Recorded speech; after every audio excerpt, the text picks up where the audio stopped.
Bonjour à tous et bienvenue sur la chaîne d'assistance audiovisuelle. Aujourd'hui, nous allons parler de la mise à jour 4.0 des enregistreurs de la série 8 de SoundDevice. C'est parti!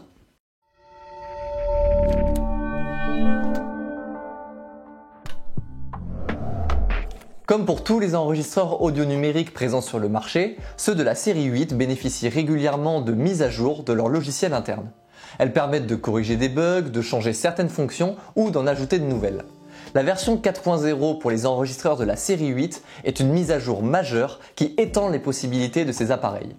Aujourd'hui, nous allons regarder les 6 toutes nouvelles fonctions apportées par cette mise à jour. Désormais, la 888 et la Scorpio supportent l'utilisation du tout nouveau contrôleur externe de chez SoundDevice, le CL16. Ce contrôleur a 16 faders linéaires et le descendant direct du CL12. Il est commercialisé depuis peu et la mise à jour 4.0 vous permettra de l'associer à votre enregistreur. Pour cela, je vais dans Menu, puis dans Contrôleur. Je vois immédiatement qu'en plus de la CL12, je peux configurer la CL16. Évidemment, cette option n'est accessible que lorsque l'on relie le contrôleur à l'enregistreur. Et pour la 833, pas de panique. De nombreux utilisateurs ont demandé la compatibilité avec le CL16. SoundDevice a répondu que cette compatibilité serait disponible dans une future mise à jour. Et évidemment, comptez sur nous pour vous tenir au courant quand cette mise à jour sortira. Comme moi, il vous est sans doute déjà arrivé de muter une piste par erreur avec un contrôleur externe. Pour éviter ce problème, vous pouvez désormais configurer une combinaison de touches pour muter vos pistes. Je suis revenu dans le menu Contrôleur. En troisième position, une nouvelle fonction fait son apparition. Require Shift for Mute. En activant cette option, vous devrez effectuer une combinaison de touches pour muter une piste. Pour le CL16, il faudra appuyer sur le bouton Menu et le bouton Mute de la piste que vous souhaitez muter. Pour les contrôleurs d'autres marques comme Behringer, Icon ou Mackie, il faudra alors appuyer sur le bouton Shift du contrôleur et le bouton Mute de la piste. Et vous pourrez retrouver en description de cette vidéo tous les contrôleurs compatibles avec la série 8. On pouvait donner des noms pour nos canaux d'entrée. Et bien maintenant c'est possible pour les canaux de sortie. Je vais dans Menu, puis Output. Je sélectionne le menu de routing des sorties LR et X1 à X8. En bas, au centre de l'écran, une nouvelle action est apparue. Elle s'appelle tout simplement Name. Je me place sur la sortie que je veux renommer, choisissons X1 Out, et je pousse le bouton Switch étoile. J'accède au clavier et je peux renommer ma sortie X1. Je suis revenu à la page d'accueil. Si j'affiche les vues maîtres de mes sorties, je peux voir que ma sortie X1 a été renommée Sortie 1. Les enregistreurs de la série 8 permettant un routing interne très important, il est essentiel de pouvoir écouter ces bus en solo.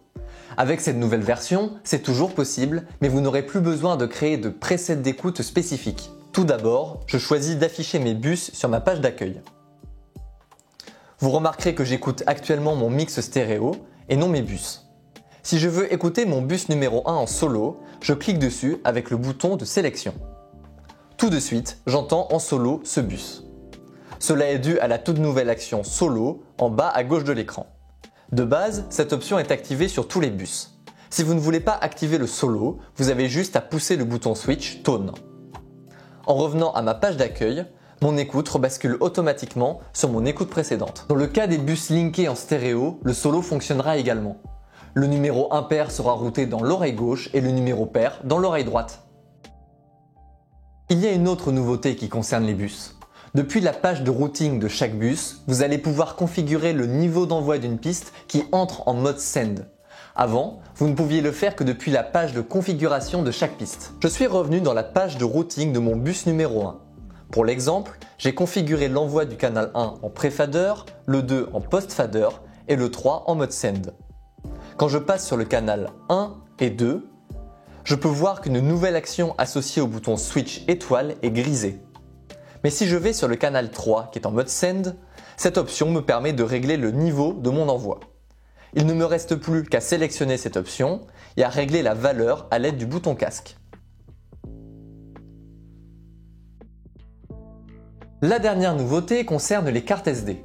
Désormais, il est possible de les renommer avant chaque formatage. C'est une fonction plutôt pratique si vous utilisez deux cartes SD et que vous voulez les identifier précisément. Pour renommer une carte SD, c'est très simple. Je vais dans la liste de mes médias et je me place sur la carte SD que je veux formater. Je sélectionne Options et je lance le formatage. À ce moment, le clavier s'affiche et vous pouvez changer le nom de votre carte. Maintenant, ce nom sera affiché dans la liste des médias et apparaîtra quand la carte SD sera lue par un ordinateur. Voilà, vous connaissez toutes les nouveautés de la mise à jour 4.0. Et si vous voulez connaître les changements mineurs et les corrections de bugs, ils sont tous disponibles sur le site du constructeur. Et n'hésitez pas à aller voir nos autres vidéos où je vous présente des astuces et des conseils sur les enregistreurs de la série 8 de Sound Device. À bientôt!